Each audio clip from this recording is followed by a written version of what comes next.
অসুস্থ হওয়ার নাটক করে অষ্টমীকে সাহায্য করলো ঠাম্মি। সম্পূর্ণ জানতে ভিডিওটিতে একটি লাইক করে প্রথম থেকেই দেখতে থাকো। গল্পের শুরুতেই দেখা যায় অষ্টমী তো কী করে কস্তুরী জোগাড় করবে সেটা নিয়েই ভাবনা চিন্তা করছিল।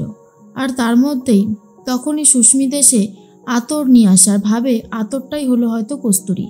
এরপর ঠাম্মি বলে, আরে ধুস, এটা তো হলো আতর, আতর দিয়ে কি হবে, লাগবে তো কস্তুরী। তখনই অষ্টমী বলে, যদি আতরের গন্ধই এত বেশি স্ট্রং হয়ে থাকে তাহলে কস্তুরীর গন্ধটা আসবে কি করে? আমার মনে হয় আমাদেরকে ওই ভালো করে ঘরটা খুঁজে দেখতে হবে, তাহলে যদি কস্তুরীটা পাওয়া গেলেও যেতে পারে। কিন্তু ঠাম্মি বলে, ওই ঘরে যাওয়ার জন্য তো চাবি দরকার, মানে ওই চাবিটা তো বড় খোকার কাছে থাকে, তাহলে কি করে আনবো?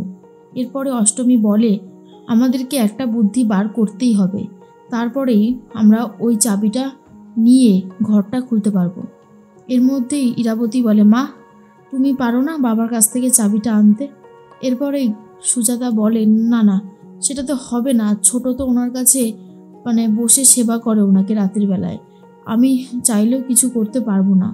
তখনই ঠাম্মি আফসোস করে আর বলে, বড় বৌমা আমাকে ক্ষমা করে দিও, আমি আমার ছেলেকে ঠিক মতন মানুষ করতে পারিনি। সুজাতা বলে, না না মা, আপনি কেন ক্ষমা চাইছেন? আসলে আমারই কপাল খারাপ, এটা বলতেই হয়। যাই হোক, আমি আর এসব নিয়ে ভাবছি না, যা হবে দেখা যাবে, কিন্তু চাবিটা আগে উদ্ধার করতে হবে। এর মধ্যেই ঠাম্মি বলে, সেটাই তো ভাবছি, একবার এখন গিয়ে দেখলে হয় না?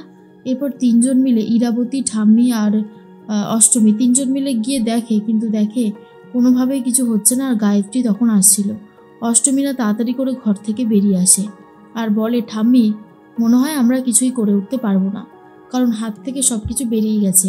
ঠাম্মি বলে, একটা উপায় আছে অবশ্য, আর সেটা হলো আমার বুকে ব্যথা, আমি বুকে ব্যথা বলে বড় খোকাকে ডেকে পাঠাবো, আর তারপরে গিয়েই তোমরা খোঁজাখুঁজি করে চাবিটা বার করবে, বুঝলে?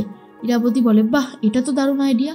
এরপর রাত হতেই যখনই ঘুমিয়ে পড়েছে পুরুষোত্তম, তখনই ইরাবতী চিৎকার করতে করতে এসে বলে, বাবা সর্বনাশ হয়ে গেছে, হঠাৎ করেই ঠাম্মির বুকে ব্যথা শুরু হয়েছে। এরপর গায়ত্রী আর পুরুষোত্তম দুজন মিলে বেরিয়ে যায় আর ঘরের মধ্যে খুঁজতে শুরু করে চাবি।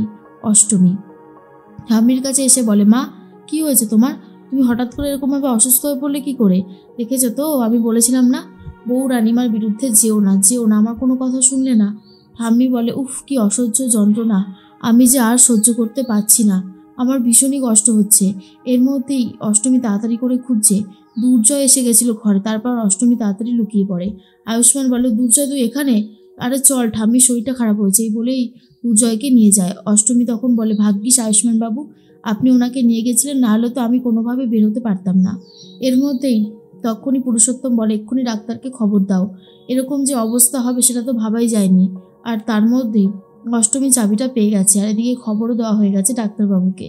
তার মধ্যেই ডাক্তারবাবুও চলে এসেছে, আর অষ্টমী নিয়ে এসেছে গঙ্গার জল আর বলে, ঠাম্মি এটা খেয়ে নাও তো, আর ইশারায় দেখিয়ে দেয় চাবি চলে এসেছে। এরপরেই খাইয়ে দেয় সেই জলটা আর বলে, এবার তুমি ঠিক আছো তো? ঠাম্মি বলে, হ্যাঁ হ্যাঁ হ্যাঁ, আমি একদম সুস্থ হয়ে গেছি, আমার আর কোনো অসুবিধা হচ্ছে না, আমি একদম ঠিক আছি বড় খোকা, ডাক্তার লাগবে না। ডাক্তারবাবু চলে যায় আর ঠাম্মির এই অবস্থা দেখে পুরুষোত্তম চমকে গেছে আর বলে, এটা কি করে হতে পারে, এত তাড়াতাড়ি মা সুস্থ হয়ে গেল? ঠাম্মি বলে, অষ্টমী এনেছিস তো চাবি, তাড়াতাড়ি চল, খুঁজে বার করতে হবে তো। এই বলেই কস্তুরী কস্তুরী খোঁজার প্রস্তুতি একদম শুরু হয়ে গেছে।